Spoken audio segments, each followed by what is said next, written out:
Happy Friday everybody, Doc MTG here, and today I'm going to show you the deck that I took to Aether Revolt game day and came in first place. You know what time it is. For game day, I was torn between playing green-red energy and the green-black counter strategy, but it all came together to make JUND Constrictor. This deck is running 20 creatures, and let's kick it off with the 2-drops as usual. First up, we're running Servant of the Conduit. For 1 and a green, you get a 2/2 Elf Druid that when enters the battlefield, you get 2 energy. And then as soon as it isn't summon sick, you can tap it and pay an energy to add 1 color of any color to your mana pool. Now this is great for mana fixing since this is a 3-color deck, but it's also great just to have extra mana to cheat out big threats. Next up, I have 2 copies of Sylvan Advocate. For 1 and a green, you get a 2/3 Elf Druid ally with Vigilance. Now, it's awesome that he's a 2/3 because he survives shock, since a lot of decks are running shock, but he is a, lightning rod for Fatal Push.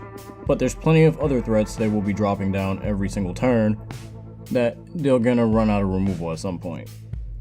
Speaking of the deadly pair, we're running 4 copies of Winding Constrictor. For black and green, you get a snake that's a 2/3, and its ability is quite powerful when paired up with everything else in this deck. If 1 or more counters would be placed on an artifact or creature you control, place that many of those counters plus 1 are placed on that permanent instead.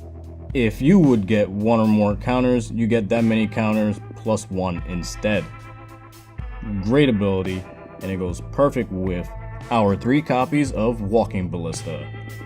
An XX creature that's a 0/0 construct. Walking Ballista enters the battlefield with X 1/1 counters on it. You can pay for and put a 1/1 counter on Walking Ballista. You can remove a 1/1 counter from Walking Ballista at instant speed, mind that. It deals 1 damage to target creature or player. This ability is amazing for dealing with Saheeli, or just picking off your opponent's creatures if Walking Ballista has enough counters, and paired with Winding Constrictor, yes, Walking Ballista definitely will have enough counters. In our 3-drop slot, we're running Rishkar, Peema, Renegade. For 2 and a green, you get a 2/2 Elf Druid. When Rishkar enters the battlefield, put a 1/1 counter on each of up to 2 target creatures. Each creature you control with a counter on it has tap and add 1 forest to your mana pool. Now, does it need to be said that with Winding Constrictor out, you get 2 +1/+1 counters on target creatures, and now they're mana dwarfs. That is a great ability, especially if you pop one of those counters on Sylvan Advocate, because now you have a Vigilance attacker that's a 3/4 and can tap for green to add to your mana pool. But moving along, we have 3 copies of Bristling Hydra. For 2 and double green, you get a Hydra that's a 4/3, and then when it enters the battlefield, you get 3 energy. And then you may pay 3 energy as an activated ability to put a 1/1 counter on Bristling Hydra, and it gains hexproof until end of turn. This is one of those early threats you would want to get out with Servant of the Conduit on turn 3, because then you'll get more energy to be able to use Servant of the Conduit longer, and now you have a 4/3 Hydra on the board. So if you drop a Winding Constrictor, you can do the math from there. And last but not least, in our 5-drop slot, we have 2 copies of Verdurous Gearhulk. You know this had to be in this build automatically because of Winding Constrictor and Walking Ballista. For 3 and double green, you get a 4/4 construct with trample. When it enters the battlefield, distribute 4 +1/+1 counters among any number of target creatures you control. As you see, things can get out of hand extremely quickly. But if it's only Verdurous Gearhulk coming onto the battlefield, getting an 8/8 on turn 4 or 5 is not that bad. By the way, it survives Fatal Push. We are running a total of 17 non-creature spells. In this build, there's 1 Planeswalker, 3 copies of it, 2 copies of an artifact, 7 instants, and 5 sorceries. This build is running 3 copies of Nissa, Voice of Zendikar. For 1 and double green, you get Nissa, a 3 loyalty Planeswalker with a very, very strong -2 ability when you pair it up with Snake.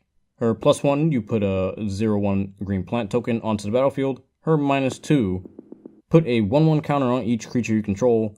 And then with Winding Constrictor, that means put 2 1/1 counters on each creature you control. Actually, if she lives and stays around long enough and nobody pays her mind, even though they will go after her immediately, her -7, you gain X life and draw X cards, where X is the number of lands you control. One of the weaknesses in the JUND Constrictor deck, and I think most of the Constrictor decks, is card draw. But I did find a way to overcome that, and I'll go over that a little bit later. There is 2 copies of Woodweaver's Puzzleknot, an artifact that when it enters the battlefield, you gain 3 life and get 3 energy. And then you may pay 2 and a green, sack it, and you gain 3 life and get 3 energy. This is good for fueling your Bristling Hydra or your Servant of the Conduit, while giving you a way to gain life in those tight situations. For instance, we have 2 copies of Unlicensed Disintegration. For 1, a black and a red, destroy target creature. If you control an artifact, Unlicensed Disintegration deals 3 damage to the target creature's controller. Now, there's a great way to go ahead and kill the cat combo and redirect the damage to Saheeli, getting rid of both pieces of the combo, and not have to worry about that for maybe a turn or 2. It's also a great way just to get rid of any creature, big or small. Next, I have 2 copies of Shock. For red, you deal 2 damage to target creature or player. Now, that's here for cat combo and just getting rid of any early game creatures like in the Mardu Vehicles deck.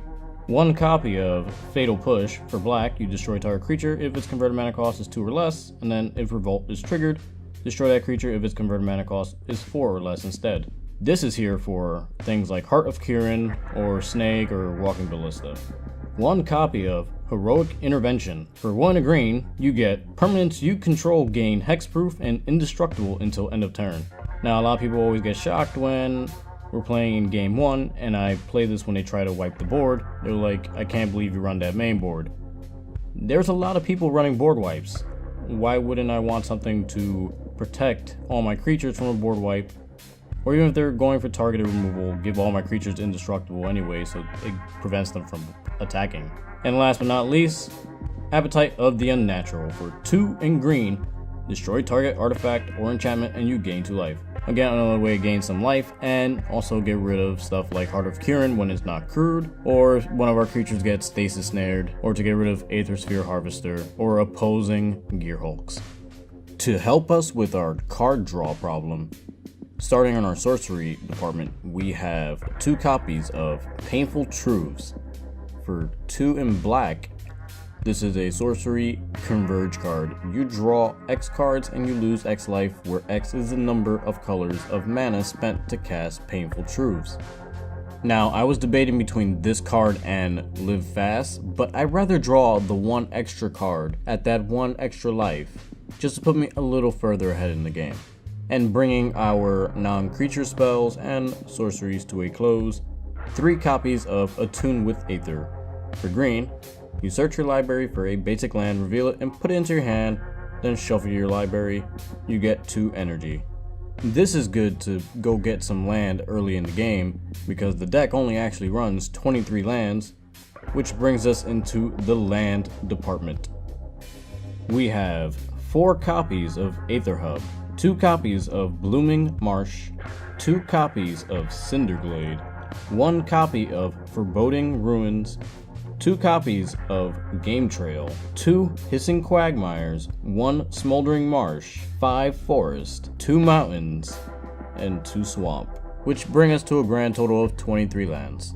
And for the sideboard, like I usually say, it's transformative depending on your meta, but this is what my sideboard looks like for my meta.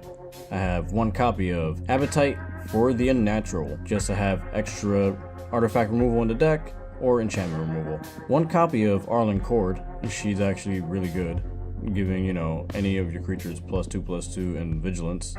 Or he's putting a wolf to give it a counter, or 2 counters with Winding Constrictor. 2 copies of Fatal Push when I start going up against the aggro decks. 2 Harness Lightning when I need to shoot something down that's really big. An extra copy of Heroic Intervention for, more board wipes, like in the Saheeli cat combo that they play Fumigate. 1 copy of Natural State for Heart of Kiran. 1 Noxious Gearhulk for any green-black mirror matches. 2 copies of Radiant Flames, a great way to clear most of the Mardu decks. 1 singleton copy of Tears of Valakut, this is to deal with Avacyn. A 1 of To the Slaughter, 1 extra unlicensed Disintegration. And 1 copy of Ishkanah Grafwidow for the Mardu Vehicles decks, or anything that's ground heavy or sky heavy with a lot of tokens where I need to have a lot of blockers. Let me know what you guys think in the comment section below, and down below in the description area you'll find the deck list. If you guys want to continue seeing content like this, don't forget to subscribe to the channel, hit the like button, and leave a comment down below. Don't forget, today is the last day for the 300 subscriber giveaway, so if you haven't signed up, sign up now. I'll put a little card up in the corner. And as always guys, this is Doc MTG saying peace.